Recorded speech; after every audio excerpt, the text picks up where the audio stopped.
बंधुओं नमस्कार। कल की वीडियो में आपने सुना कि जिस समय दैत्यों ने देवताओं के ऊपर आक्रमण किया तो उस समय सभी देवता श्रीहीन हो गए और सभी देवता मिलकर ब्रह्मा जी के पास गए और ब्रह्माकृत देवताओं ने की स्तुति की। और आज की इस वीडियो में आगे देखिए क्या कर चलता है। ये समुद्र मंथन का प्रसंग है। आशा है आपको बहुत पसंद आएगा। श्रीमद् भागवत से देवताओं और दैत्यों का मिलकर समुद्र मंथन के लिए क्या करते हैं वो।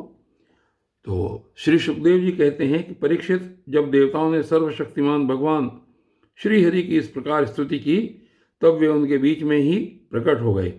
उनके शरीर की प्रभा ऐसी थी मानो हजारों सूर्य एक साथ ही उगाए हों। भगवान की उस प्रभा से सभी देवताओं की आंखें चौंधिया गई। वे भगवान को तो क्या, आकाश, दिशाएं, पृथ्वी और अपने शरीर को भी न देख सके। केवल भगवान शंकर और ब्रह्मा जी ने उस छवि का दर्शन किया। बड़ी ही सुंदर झांकी थी। मरकत मणि यानी कि पन्ने के समान स्वच्छ श्यामल शरीर, कमल के भीतरी भाग के समान सुकुमार नेत्रों में लाल लाल डोरियां और चमकते हुए सुनहरे सुनहरे रंग का रेशमी पीतांबर, सर्वांग सुंदर शरीर के रोम रोम से प्रसन्नता फूटी पड़ती थी।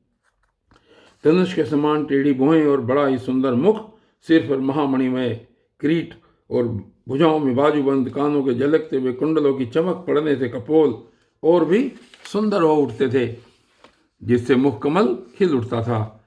कमर में करधनी की लड़ियां, हाथों में कंगन, गले में हार और चरणों में नूपुर शोभायमान थे। वक्षस्थल पर लक्ष्मी और गले में कौस्तुभ मणि तथा वनमाला सुशोभित थी। भगवान के निज अस्त्र, सुदर्शन चक्र आदि मूर्तिमान होकर उनकी सेवा कर रहे थे। सभी देवताओं ने पृथ्वी पर गिरकर साष्टांग प्रणाम किया। फिर सारे देवताओं को साथ ले शंकर जी तथा ब्रह्मा जी परम पुरुष भगवान की स्तुति करने लगे। ब्रह्मा जी ने कहा, जो जन्म, स्थिति और प्रलय से कोई संबंध नहीं रखते, जो प्राकृत गुणों से रहित एवं मोक्ष स्वरूप परमानंद के महान समुद्र हैं, जो सूक्ष्म से भी सूक्ष्म हैं और जिनका स्वरूप अनंत है, उन पर ऐश्वर्यशाली प्रभु को हम लोग बार बार नमस्कार करते हैं। पुरुषोत्तम, अपना कल्याण चाहने वाले साधक वेदोक्त एवं पांच रात्रोक्त विधि से आपके इस स्वरूप की उपासना करते हैं। मुझे विरसने वाले प्रभु, आपके इस विश्व में स्वरूप में मुझे समस्त देवगणों के सहित तीनों लोग दिखाई दे रहे हैं। आप में ही पहले यह जगत लीन था, मध्य में भी यह आप में ही स्थित है और अंत में भी यह पुनः आप में ही लीन हो जाएगा। आप स्वयं कार्य कारण से परे परम स्वतंत्र हैं। आप ही इस जगत के आदि, अंत और मध्य हैं। वैसे ही जैसे घड़े का आदि, मध्य और अंत मिट्टी है, आप अपने ही आश्रय रहने वाली अपनी माया से संसार की रचना करते हैं और इसमें फिर से प्रवेश करके अंतर्यामी के रूप में विराजमान होते हैं। इसलिए विवेकी और शास्त्रज्ञ पुरुष बड़ी सावधानी से अपने मन को एकाग्र करके इन गुणों की विषयों की भीड़ में भी आपके निर्गुण स्वरूप का ही साक्षात्कार करते हैं। जैसे मनुष्य युक्ति के द्वारा लकड़ी से आग, गौ से अमृत के समान दूध, पृथ्वी से अन्न तथा जल और व्यापार से अपनी आजीविका प्राप्त कर लेते हैं, वैसे ही विवेकी पुरुष भी अपने शुद्ध बुद्धि से भक्ति योग, ज्ञान योग आदि के द्वारा आपको इन विषयों में ही प्राप्त कर लेते हैं और अपनी अनुभूति के अनुसार आपका वर्णन भी करते हैं। हे कमलनाभ, जिस प्रकार दावाग्नि से झुलसता हुआ हाथी गंगा जल में डुबकी लगाकर सुख और शांति का अनुभव करने लगता है, वैसे ही आपके आविर्भाव से हम लोग परम सुखी और शांत हो गए हैं। स्वामी, हम लोग बहुत दिनों से आपके दर्शनों के लिए अत्यंत लालायित हो रहे थे। आप ही हमारे बाहर और भीतर के आत्मा हैं। हम सब लोकपाल जिस उद्देश्य से आपके चरणों की शरण में आए हैं, उसे आप कृपा करके पूर्ण कीजिए। आप सबके साक्षी हैं, अतः इस विषय में हम लोग आपसे और क्या निवेदन करें। प्रभु, मैं, शंकर जी, अन्य देवता, ऋषि और दक्ष आदि प्रजापति सब के सब अग्नि से अलग हुई चिंगारी की तरह आपके ही अंश हैं और अपने को आपसे अलग मानते हैं। ऐसी स्थिति में प्रभु, हम लोग समझ ही क्या सकते हैं। ब्राह्मण और देवताओं के कल्याण के लिए जो कुछ करना आवश्यक हो उसका आदेश आप ही दीजिए और आप वैसा स्वयं कर भी लीजिए। श्री सुखदेव जी कहते हैं, ब्रह्मा आदि देवताओं ने इस प्रकार स्तुति करके अपनी सारी इंद्रियां रोक ली और सब बड़ी सावधानी के साथ हाथ जोड़कर खड़े हो गए उनकी स्तुति सुनकर, और उसी प्रकार उनके हृदय की बात जानकर भगवान मेघ के समान गंभीर वाणी से बोले, परीक्षित, समस्त देवताओं के तथा जगत के एकमात्र स्वामी भगवान अकेले ही उनका सब कार्य करने में समर्थ थे। फिर भी समुद्र मंथन आदि लीलाओं के द्वारा विहार करने की इच्छा से वे देवताओं को संबोधित करके इस प्रकार कहने लगे। श्री भगवान ने कहा, ब्रह्मा, शंकर और देवताओं, तुम लोग सावधान होकर मेरी सलाह सुनो। तुम्हारे कल्याण का यही उपाय है।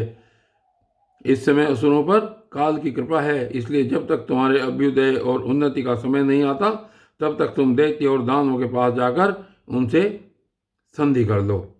देवताओं, कोई बड़ा कार्य करना हो तो शत्रुओं से भी मेल मिलाप कर लेना चाहिए। यह बात अवश्य है कि काम बन जाने पर उनके साथ सांप और चूहे वाला बर्ताव कर सकते हैं। और यहाँ पर ये आगे दिया है एक टिप्पणी श्रीमद् भागवत में कि एक कहानी यहाँ पर आई है कि किसी मदारी की पिटारी में सांप तो पहले से था ही, संयोगवश उसमें एक चूहा भी जा घुसा।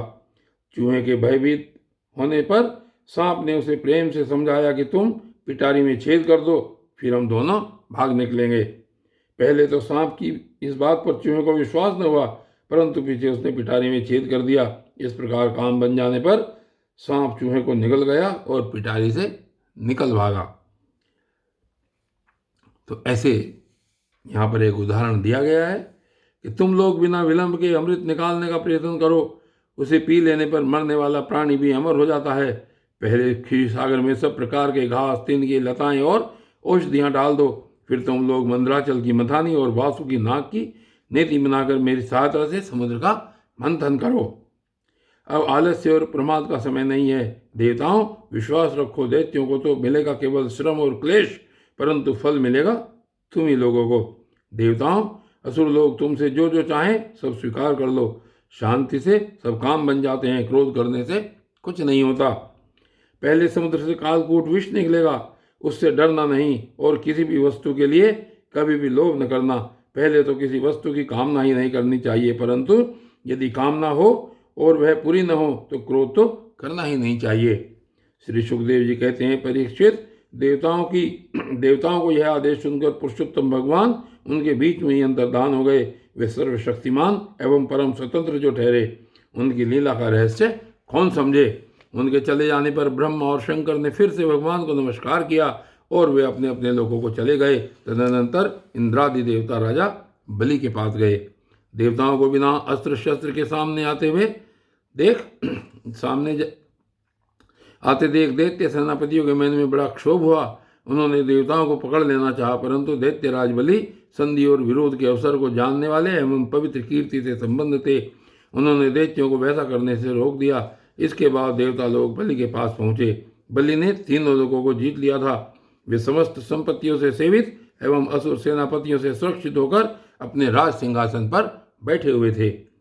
बुद्धिमान इंद्र ने बड़ी मधुर वाणी से समझाते हुए राजा बलि से वे सब बातें कही जिनकी शिक्षा स्वयं भगवान ने उन्हें दी थी।